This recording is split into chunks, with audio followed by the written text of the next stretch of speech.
Hello and welcome to the channel. My name is Bijay and I'm a Microsoft MVP in SharePoint. In today's video, we will see how we can fix this error or a warning message in fact, which will come when you will try to log into Office 365. So the error is or the warning message will come as Microsoft has enabled security defaults to keep your account secure. This is the error message you will get. Apart from that, also you might get this one, your organization needs more information to keep your account secure. So basically this will come if you have enabled multi-factor authentication, and you can see I'm trying to log in and then it is saying this thing, this message it is showing, and then it is saying that you can skip for 10 days. So basically it will it will show 14 days at the beginning, and every day one day it will reduce, and then apart from that you can use a different account. So this will come to all your users for your organization. Let me tell you a background when I got this error. If you'll see this tsinfotechnologies.onmicrosoft.com, so basically this I have signed up for an Office 365 tenant, and I created just one user, which is the tenant admin. And then when I try to log in, it gave me this warning message. The first one you can see, Microsoft has enabled security defaults to keep your account secure. And then I did the solution, which will see that. And then next time when I did, it is giving this error. Your organization needs more information to keep your account secure. So this message you will get probably mostly when you will sign up newly any tenant.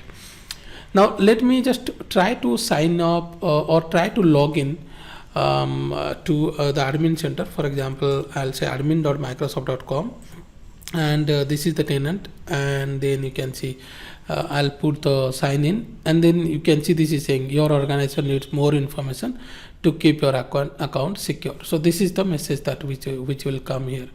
Now to fix this issue, what you have to do is log into this. For example, let's say you will say skip now for 9 days until this required, you can see, and then click on yes. So it will open your admin center homepage, and in that click on the show all. So it will show you all the admin center here. You can click on Azure Active Directory, and once you keep this, so it will again it will ask you for the credential, and every time this screen will come, you can see. So I will say again skip for 9 days. So and then you can see it is coming to this screen where it is opening your Azure Active Directory admin center, you can see.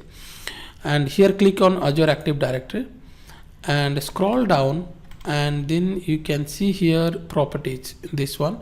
So click on properties, and if you scroll down, you can see here all these tenant properties. So down, if you'll see, let me just adjust the width once.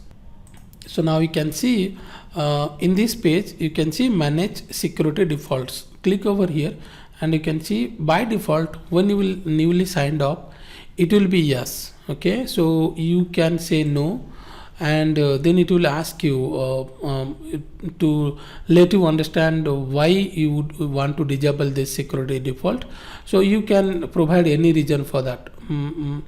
For example, my organization is getting too many multi-factor authentication challenges, or you can put any condition. So once you put a condition, then only it will allow you to save it. So for example, we do not need this. For example, I'll do this one.